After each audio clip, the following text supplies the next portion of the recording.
बिस्मिल्लाहिर्रहमानिर्रहीम। आज हम रिव्यू करेंगे सॉफ्टेन टैबलेट के बारे में। इसका जो फार्मूला है वो है लोराटिडिन। ये एक एंटी एलर्जिक टैबलेट है। जितने भी जो एलर्जिक डिसऑर्डर्स है, चाहे वो जल्द की एलर्जी है या नाक की एलर्जी है, किसी भी किस्म की कोई भी एलर्जी हो, उसमें इस टैबलेट को इस्तेमाल किया जाता है। ये मेडिसिन की जिस ग्रुप से बिलोंग करती है उसका नाम है एंटी हिस्टामिन्स, इसलिए इसको एंटी एलर्जिक के साथ साथ एंटी हिस्टामिनिक ड्रग्स भी कहा जाता है। जो एंटी हिस्टामिन्स है उनको H1 ब्लॉकर्स भी कहते हैं। उसमें सिर्फ सॉफ्टेन नहीं आता, यानी सिर्फ लोराटिडिन नहीं आता, इसके अलावा और भी मेडिसिन आते हैं, जैसे कि डिसलोराटिडिन आता है, सिट्रिजिन आता है, लिवोसिट्रिजिन आता है, एबॉस्टीन आती है, फिक्सोफेनाडिन आती है। ये सारे टेबलेट्स जो है वो एंटी हिस्टामिन्स में आते हैं। एंटी हिस्टामिन्स जो है इनको डिवाइड किया जाता है दो ग्रुप्स में। एक को फर्स्ट जनरेशन एंटी हिस्टामिन्स कहा जाता है, दूसरे को सेकंड जनरेशन एंटी हिस्टामिन्स कहा जाता है। जितने भी एंटी एलर्जिक्स जो है वो सेकंड जनरेशन एंटी हिस्टामिन्स में आते हैं। अब ये काम कैसे करते हैं, इनका मैकेनिज्म ऑफ एक्शन क्या है? तो ये एक केमिकल होता है जिसका नाम है हिस्टामिन। ये उसकी रिलीज को इनहिबिट करते हैं। हिस्टामिन जो है एक ऐसा केमिकल है जो जब भी बॉडी में कोई भी एलर्जिक रिएक्शन जब डेवलप हो जाता है तो उसके रिस्पांस में वो रिलीज हो जाता है। तो उस केमिकल के रिलीज को इनहिबिट करने के लिए ये एंटी हिस्टामिन्स दिए जाते हैं। देखो उल्टा है ना, हिस्टामिन के रिलीज को एंटी हिस्टामिन्स ही रोकेंगे। तो ये इनका मैकेनिज्म ऑफ एक्शन है।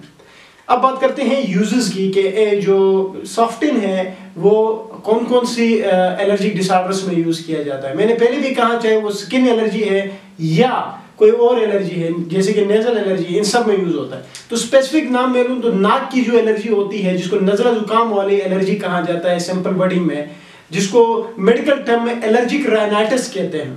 अब जो एलर्जिक राइनाइटिस होती है वो दो तरह की होती है, एक सीजनल होती है, एक पीरियड होती है।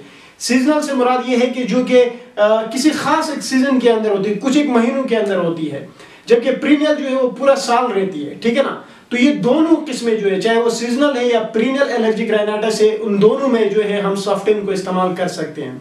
अब एलर्जिक राइनाइटिस जो नज़ला जुकाम वाली एलर्जी है उसके क्या अलामात होते हैं? तो सबसे पहले अलामत ये होती है कि नाक बहुत ज्यादा बहती है। ठीक है, नाक का बहना, छींकों का बार बार आना, बहुत ज्यादा छींकें आती है, आंखों में पानी आ जाना, ठीक है ना, नाक का बंद रहना, ये सारे अलामात है एलर्जिक राइनाइटिस के। तो उसमें इसको यूज किया जाता है। इसके अलावा स्किन एलर्जी है, मैं कुछ एक नाम लेता हूं स्किन एलर्जी में, जिसमें पहली जो बहुत ही जो कॉमन जिसमें इसको यूज किया जाता है उसका नाम है अर्टिकेरिया। अर्टिकेरिया में इसको इस्तेमाल किया जाता है जो कि एक स्किन एलर्जिक डिसऑर्डर है। उसके अलावा एक्जिमा में इसको यूज किया जाता है। प्यूराइटिस, ये भी एक स्किन एलर्जिक डिसऑर्डर है, स्किन की यानी जल्द की एक एलर्जी है, उसमें भी इसको यूज किया जाता है। अच्छा, बाद लोगों को फूड से एलर्जी हो जाती है, जैसे कि आपने काफी बातें सुनी होंगी, अगर नहीं भी सुनी है तो आगे शायद सुन भी लें। जैसे कि लोग कहते हैं कि हम अंडा खाते हैं तो हमें एलर्जी हो जाती है, हम मछली खाते हैं तो हमें एलर्जी होती है, उसको फूड एलर्जी कहा जाता है। तो उस तरह की उस किस्म की एलर्जी में भी सॉफ्टेन दी जाती है। बाद लोगों को ड्रग से एलर्जी होती है, यानी कोई मेडिसिन लेते ही उनको एलर्जिक रिएक्शंस होने लगते हैं, जैसे कि जल्द जो है उसमें ऊपर रेशेस का आ जाना, स्वेलिंग का हो जाना, उस किस्म की एलर्जी में भी इसको यूज किया जाता है।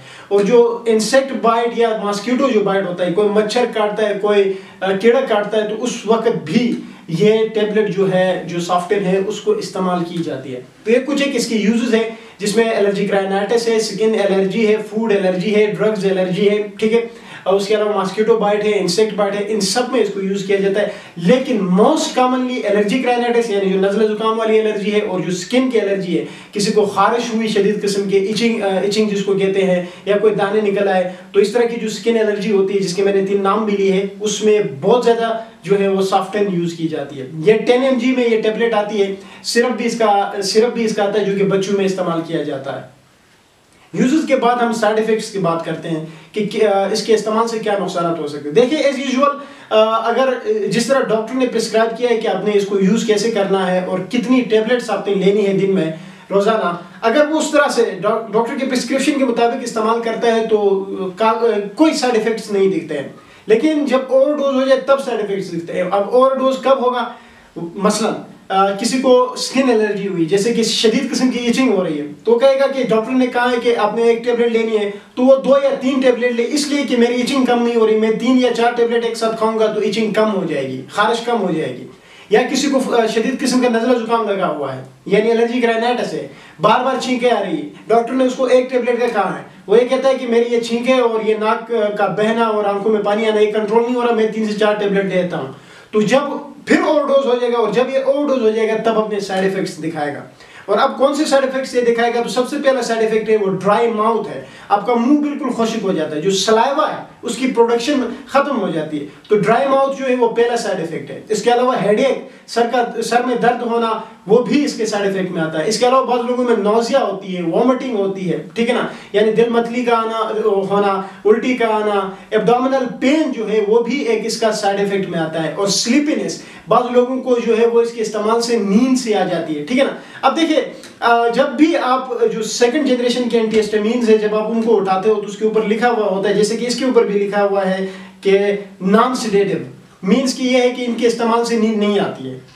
जो फर्स्ट जनरेशन एंटीहिस्टामिन्स होती है उनके इस्तेमाल से नींद आ जाती है, लेकिन इसके इस्तेमाल से नहीं आती है, इस तरह लिखा हुआ होता है। देखें अगर मेडिकली भी देखा जाए तो ये भी नॉन सेडेटिव ही है, लेकिन ऐसा नहीं होता। बाद लोगों में ये देखा गया है कि ये जो नॉन सेडेटिव जो एंटीहिस्टामिन्स है इनके इस्तेमाल से भी लोगों में नींद आ जाती है, लेकिन उस वक्त आती है जब ओवरडोज हो जाती है। तो इसलिए इसका एक साइड इफेक्ट है स्लीपीनेस, ठीक है। तो ये कुछ एक साइड इफेक्ट्स आ गए। अब बात करते हैं इसकी कॉन्ट्रा इंडिकेशंस की, कि जो सॉफ्टिन टेबलेट है कौन सी ऐसी कंडीशंस होंगी या कौन सी ऐसी बीमारियां होंगी जिसमें हम इस टेबलेट को हरगिज इस्तेमाल नहीं कर सकते। पहली बात करते हैं वो है डायरिया। अगर किसी पेशेंट को डायरिया है यानी पेचिस लगा हुआ है तो ये एंटीहिस्टामिन्स अगर ले रहा है, स्पेशली सॉफ्टिन ले रहा है, तो उसको फिर जो है नुकसान कर देगी, क्योंकि इसके साइड इफेक्ट ही डायरिया है। और एक बंदे को डायरिया हुआ है, ऊपर से आप ये दोगे तो मजीद डायरिया हो जाएगा और that will lead to maybe कि पेशेंट शॉक में चला जाए, ठीक है। तो डायरिया में आपने इसको नहीं देना है। इसके अलावा कोई प्रेग्नेंट वुमन है तो वो भी यूज ना करे, और अगर यूज करना ही है तो डॉक्टर की हिदायत के मुताबिक इस्तेमाल करना है। इसके इस्तेमाल से पहले डॉक्टर से राब्ता लाजमी करना है। और कोई ब्रेस्ट फीडिंग मदर है, जो बच्चे को दूध पिलाने वाली माएँ हैं, उनको भी इसका इस्तेमाल नहीं करना है। किसी को किडनी का कोई मसला है, मतलब ये है कि गुर्दू में कोई मसला है, गुर्दू की कोई बीमारी है, तो वो बंदा भी इसको यूज नहीं कर सकता। किसी का जिगर में कोई मसला है यानी लिवर डिजीज से सफर कर रहा है, तब भी वो इसका इस्तेमाल नहीं कर सकता। ये कुछ एक कॉन्ट्राइंडिकेशन से बहुत ही इंपॉर्टेंट है, इसको भूलना नहीं है। उसके बाद हम बात करते हैं कि इसको यूज कैसे करना है। देखिए मैंने कहा कि ये नॉन सेडेटिव तो इसके ऊपर लिखा हुआ होता है, लेकिन चंद लोगों में ये देखा गया है कि इसके यूज से उनमें सेडेटिव इफेक्ट हुए हैं, उनको नींद आ जाती है।